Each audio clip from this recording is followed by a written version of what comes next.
They told you to be nice, to stay humble, to never make waves, to blend in, to keep your head down and follow the rules. But here's the truth they'll never put in a school book. The world doesn't care how kind you are. It doesn't care about your good heart. It doesn't even care about your dreams. It only bows to one thing: power.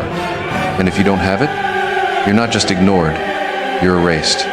You fade into the background like static, your life slipping quietly into the void. You become another faceless nobody, watching the ruthless and relentless take what could have been yours, while you sit there convincing yourself you played it safe.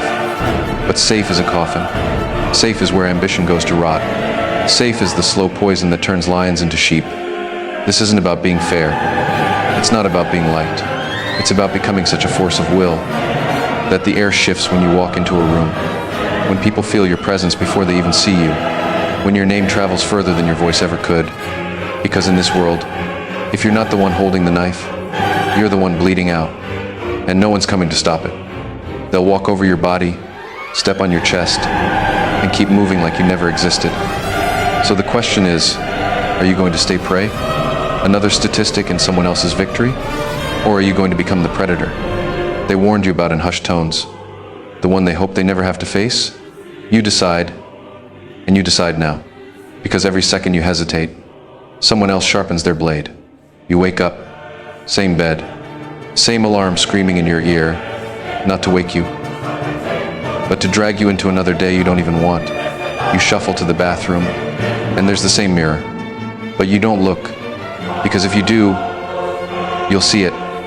That stranger staring back, the one with dull eyes, the one who used to dream but now just survives. You choke down the same stale coffee, as if caffeine could inject meaning into your veins. You step into the same traffic, surrounded by the same dead-eyed strangers, who surrendered years ago but still keep moving, like corpses that never got the memo. You walk into the same building, the same flickering lights hum overhead, casting shadows that look more alive than the people around you. You sit in the same chair, at the same desk, pretending to care about the same recycled conversations, talking about the weather, talking about weekend plans, talking about television shows, sports, politics, but never actually saying a single thing that matters. And somewhere, deep down, far below the layers of apathy you've wrapped yourself in, there's still a voice, your real self, locked away, pounding on the walls, screaming for you to remember who you were supposed to be. But every day, you ignore it. You scroll, you smile politely, you play the part. And the longer you play it, the harder it is to take the mask off. Because you're not living anymore. You're dissolving, fading into the background like cheap wallpaper. Every sunrise erases another piece of you until there's nothing left but an outline, in a world that forgot you were ever here. And the most brutal truth of all, no one notices, no one cares, because they're too busy disappearing themselves. They've been programming you since the moment you opened your eyes, telling you to keep quiet, to stay small, to follow the lines they drew before you even learned to walk. They told you safety was in the crowd, but safety in the crowd is nothing but slow, quiet suffocation. You call it fitting in? I call it digging your own grave one polite smile at a time. Every single day you blend in, another part of you dies. Your fire turns to ash. Your voice becomes a whisper.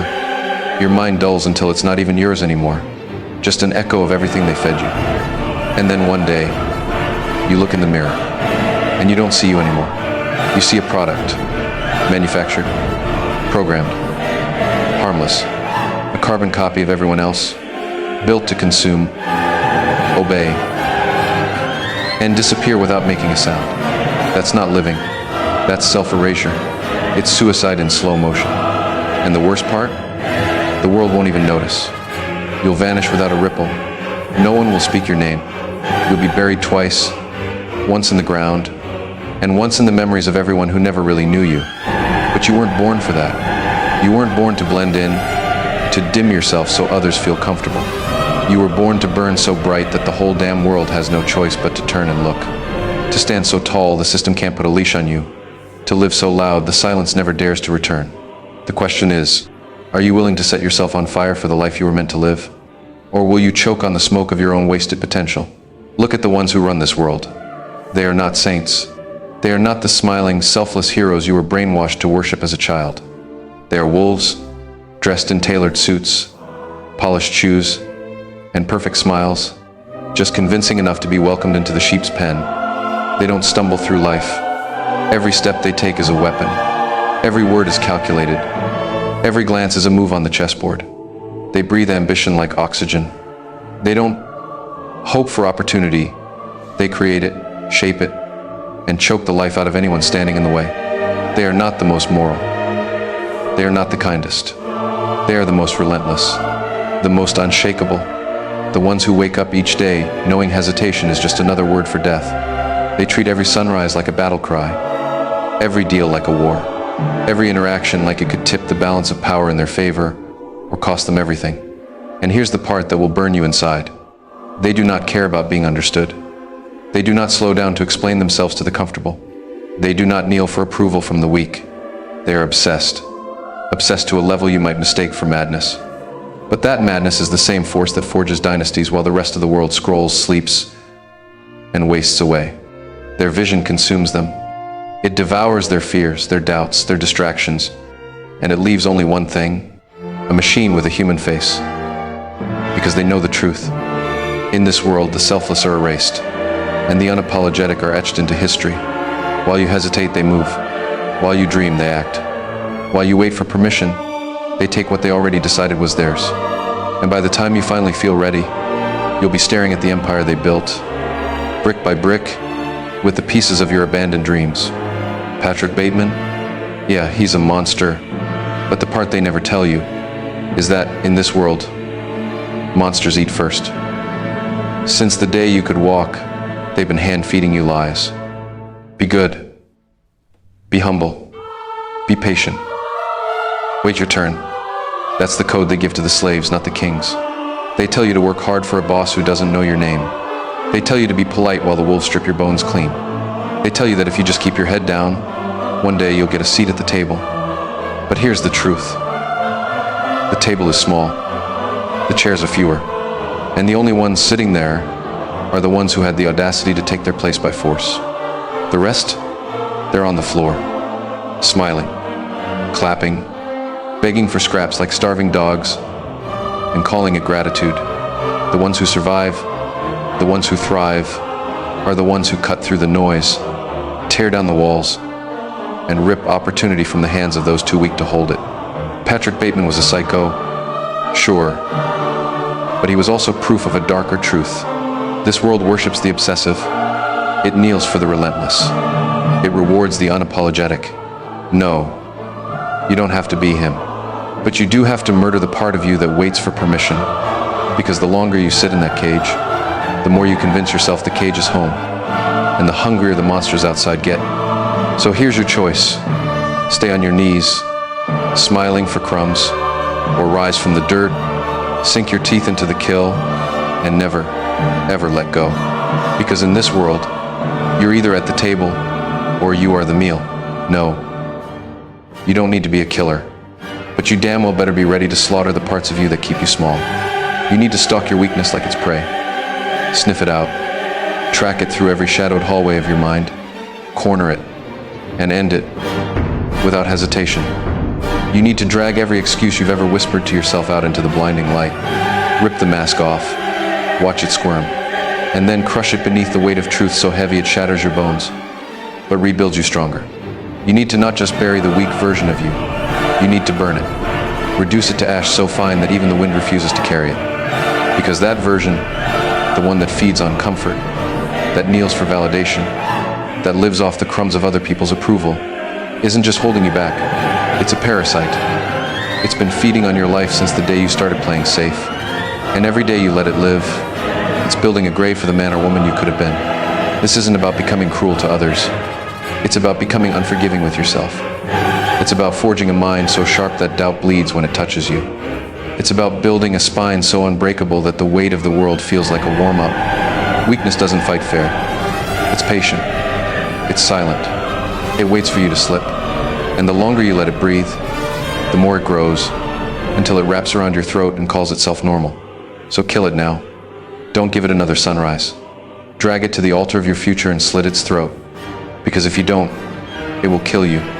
Not fast, not loud, but slowly, silently, until there's nothing left but the hollow shell of someone who once had a chance and wasted it. Because the truth is brutal. If you're not building your empire, you're not just wasting time, you're a brick in someone else's castle. You're the concrete under their throne. You're the pawn on their chessboard, the cog in their machine, the fuel that keeps their fire burning while yours turns to ash. Every second you scroll, they're stacking cash. Every hour you waste, they're sharpening their blade. Every distraction you indulge in is another link in the chain they wrap around your neck. You think you're just resting? You're not resting, you're being harvested. Your time, your energy, your focus, drained and fed into the empire of someone ruthless enough to take it. Every excuse you whisper to yourself is another brick they lay higher, until one day you look up and see it, the towering monument they built from your life, your labor, your dreams, and you're standing in its shadow, realizing you were the foundation the whole damn time. You are not neutral. There is no pause button on life. You are either the predator or the prey, the architect or the laborer, the one writing the rules, or the one begging for permission to exist under them. So stop lying to yourself. Stop pretending that drifting is harmless.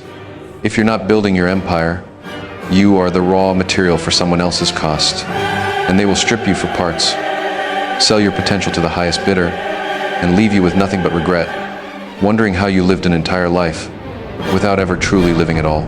So here's the truth they'll never tell you. The reason you feel empty isn't because you're unlucky. It's because you've been living like a ghost in your own life. You play nice, you play small, you play invisible, and deep down, you know it's killing you. You smile for people who wouldn't care if you vanished tomorrow. You water yourself down so you don't scare the sheep. You hide the fire in your eyes so you can fit in with the cold, lifeless crowd. But here's the thing, this world doesn't give a damn about your feelings. It doesn't care if you're a good person. It doesn't care if you've tried your best. It only cares about one thing. Can you take what's yours? Or will you be eaten alive? So stop pretending. Stop asking for permission. Stop hoping someone will come along and save you. No one's coming. Not the government. Not your parents. Not your friends. Not even God if you just sit there waiting. You want to survive? Then you better turn yourself into someone they cannot ignore. Someone they whisper about when you leave the room. Someone so dangerous, so unshakable, so relentless, that the very thought of standing in your way makes them step aside. Become the storm that rips their comfort to pieces. Become the fire that burns down their illusions. Become the force they cannot stop. And if you're serious about becoming that version of yourself, I've already built the weapons you'll need to make it happen. The ultimate blueprint and world domination blueprint. Mastering motivation and the authority, the books that will rewire your brain and turn you into a relentless, unstoppable machine. Get them all from thecontroversial100.gumroad.com. They're not just guides. They're ammunition. They're the sharpened blades you'll carry into war. And if you don't take them, don't you dare cry when the world devours you whole and spits out your bones like you never even existed.